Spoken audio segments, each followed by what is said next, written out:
नीमच शहर की चारों दिशाओं से होकर वर्तमान में जो नाले बह रहे हैं वे किसी समय छोटी छोटी नदियां हुआ करती थी।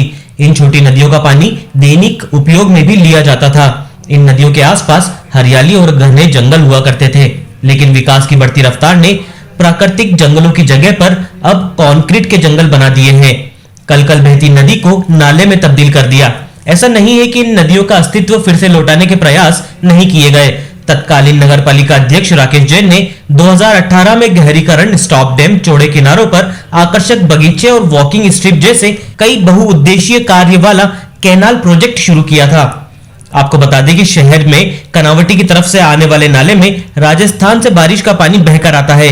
यह नाला कनावटी से सीआरपीएफ, संजीवनी पुलिया के नीचे ग्वालटोली, स्पेंटा पेट्रोल पंप, मनासा रोड, बड़ी पुलिया से प्रतापगढ़ मार्ग, सिटी की पुलिया के नीचे होता हुआ रावण रुंडी बंदे की पाल तक जाता है। वहीं दूसरी तरफ किलेश्वर मंदिर से लगे सीआरपीएफ कैंपस से भी काफी आगे लेवड़ा की ओर से राजस्थान की छोटी नदियों का पानी नाले में आता है, जो किलेश्वर मंडी के पीछे स्टेशन रोड पुलिया, जयसिंहपुरा रोड, एकता कॉलोनी, अंबेडकर कॉलोनी के किनारे माधोपुरी बालाजी पुलिया, मुक्तिधाम होते हुए बाबा शहाबुद्दीन दरगाह से रावण रुंडी खाल में मिलता है। इन दोनों नालों की चारों दिशाओं के घुमाव के बीच में कैंट एरिया मौजूद है। धीरे धीरे कुछ स्थानों पर नालों ने नालियों का रूप ले लिया है। नालों के किनारों पर अतिक्रमण हो चुका है, यहाँ तक कि पक्के निर्माण तक खड़े हो चुके हैं। साल 2004-5 में इन नालों का युद्ध स्तर पर गहरीकरण किया गया था। तब की जल संवर्धन योजना शहर के कुओं को आज भी रिचार्ज कर रही है। तत्कालीन नपा अध्यक्ष राकेश जैन ने करीब 1.5 करोड़ की राशि खर्च कर योजना को साकार करने का लक्ष्य रखा था, जिसमें करीब 40 लाख रुपयों का खर्च गहरीकरण का था। लेकिन नपा अधिकारियों की लेट लतीफी के चलते प्रोजेक्ट अधर में लटक गया। ये नगरपालिका अध्यक्ष जो थे उन्होंने नीमच शहर को खुद सब विभाग दिखाया, कार्य करने का प्रयास करा, पर विधायक जी और नगरपालिका अध्यक्ष की जो खींचतान थी वो किसी से छिपी हुई नहीं है। उस खींचतान के चक्कर में आज पूरा शहर गर्त में है। शहर की सड़कें देखें, हम नाली देखें, हम नालों को देखें, और कई जो स्टॉप डैम और जो बने हुए हैं उनकी आप स्थिति देखें।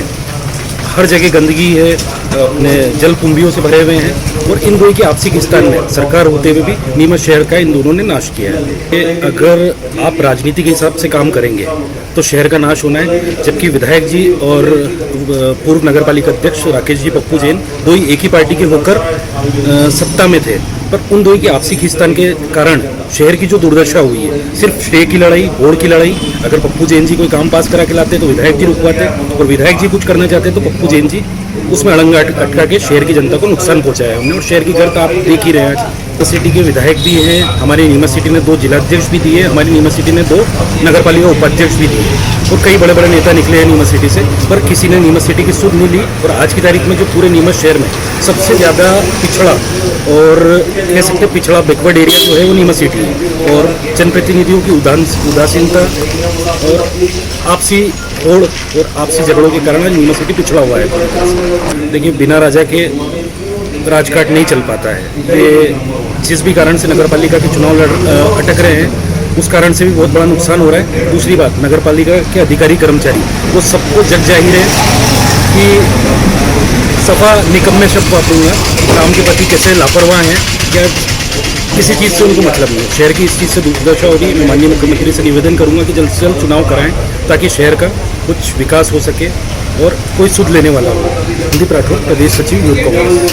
देखिए सर, पिपली चौक के अंदर कम से कम पूरे नीमच सिटी का, इंदिरानगर का सब पानी पिपली चौक में एकत्रित होता है। ना कोई सुनने वाला है, ना कोई कहने वाला है। और मुझे तो एक बात समझ में नहीं आती है कि नगरपालिका किस पैटर्न पर काम कर रही है। इसका सबसे बड़ा उदाहरण परसों मैं बताऊँ आपको।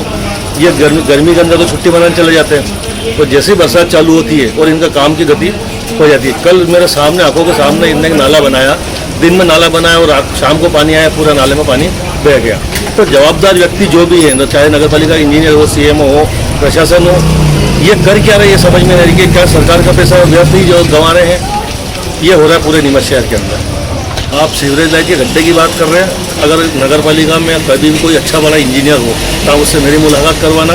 अभी जो ये सीवर लाइन जो बना रहे हैं, इसमें एक बूंद पानी भी नाली का अंदर नहीं जाएगा, और इससे क्या है कि पानी का प्रभाव और बढ़ेगा। पहले नालियाँ थी, नालियों में पानी निकल जाता था, अभी नालियाँ बिल्कुल पैक कर रहे हैं। उसके बाद क्या होगा, पूरे शहर में जल भराव की स्थिति और बिगड़ने वाली है। कुछ नहीं, अधिकारी लोग सब मस्त रहेंगे, जनता त्रस्त रहेगी। जो पिछले 10-15 सालों से जो होता आ रहा है वही चलता रहेगा। अच्छा, जैसे कि एक चीज़ देखने में आई थी कि जब रघुराज सिंह जी चौड़िया के यहाँ पे थे नपा अध्यक्ष, तो उनके पास एक विजन था शहर में कुछ करने के लिए। क्या आपको नहीं लगता उसके बाद ऐसा विजन लेके कोई नेता नहीं आया? नहीं आया। उस बंदे के पास में कम से कम अगले 30 सालों तक का विजन था। उनको पता है कब क्या करना है, कौन सा प्लान सक्सेस जाएगा, कौन सा अनसक्सेस जाएगा। और वो इंजीनियरों की, अधिकारियों की ऐसी फटकार लगाते थे क्या कि वो काम करने पे मजबूर हो जाते थे और वो काम करके दिखाते थे।